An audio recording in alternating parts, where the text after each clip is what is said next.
پیارے پیارے اسلامی بھائیوں، سب سے پہلے میں آپ کو یہ بتاؤں کہ 10 محرم کا دن، اگر میں یہ کہوں تو غلط نہیں ہوگا، the most important day in the history of universe, in the history of Islam, یعنی اسلام کی بھی اور اس کائنات کی بھی ہسٹری کا اگر موسٹ امپورٹنٹ ڈے اگر کوئی ہے وہ 10 محرم کا دن ہے۔ یعنی عاشورے کے دن اتنے واقعات ہوئے ہیں، آپ قرآن پاک کا مطالعہ کریں، آپ انبیاء کی ہسٹری پڑھیں تو بہت سارے وہ واقعات جو شاید اس پوری دنیا کے لیے ٹرننگ پوائنٹ تھے، مگر وہ واقعات کس دن اللہ تبارک و تعالیٰ کی رضا سے ہوئے؟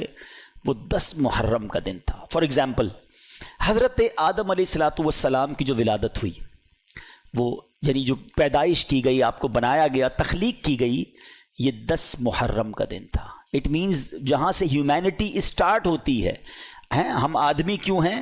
حضرت آدم کی اولاد سے ہیں، تو حضرت آدم کو ہی 10 محرم کو بنایا گیا۔ اسٹارٹ آف، آپ یہ کہہ سکتے ہیں کہ انسانیت کی جو ابتدا ہو رہی ہے، تخلیق آدم جو ہوتی ہے وہ 10 محرم کو ہوتی ہے۔ پھر آپ کو جنت میں جو داخل کیا گیا وہ بھی 10 محرم ہی کا دن تھا۔ حضرت آدم علیہ السلام کی جو توبہ قبول ہوئی وہ بھی 10 محرم ہی کا دن تھا۔ یعنی حضرت آدم علیہ السلام کی زندگی کے اہم ترین جو وقت تھا، جو بھی ایونٹ آیا، وہ 10 محرم کا دن تھا۔ اچھا، اب آتے ہیں کہ حضرت ابراہیم خلیل اللہ علیہ نبینا علیہ السلام، ان کی ہسٹری میں بھی، ان کی لائف کا بھی جو ٹرننگ پوائنٹ تھا کہ جب آپ کو نمرود کی آگ سے بچایا گیا، آپ کو آگ میں جو ڈالا گیا تھا اور وہ آگ میں سے جو آپ نجات ملی آپ کو، وہ بھی 10 محرم ہی کا دن تھا۔ آپ سمجھ رہے ہیں بات کو؟ اچھا، اب آگے چلتے ہیں۔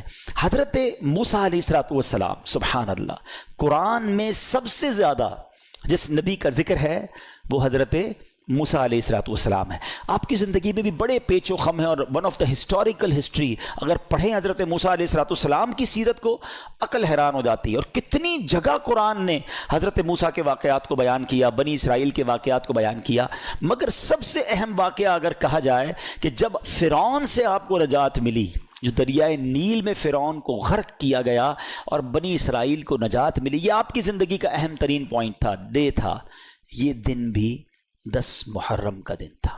آپ انڈرسٹینڈ کیجئے کہ ہسٹری میں جب بھی کوئی بڑا ایونٹ ہوا اور مسلمانوں کے لیے کوئی بڑی اہم بات ہوئی تو اللہ نے گویا 10 محرم کے دن کو منتخب فرمایا۔ اس کی مشیت ہے۔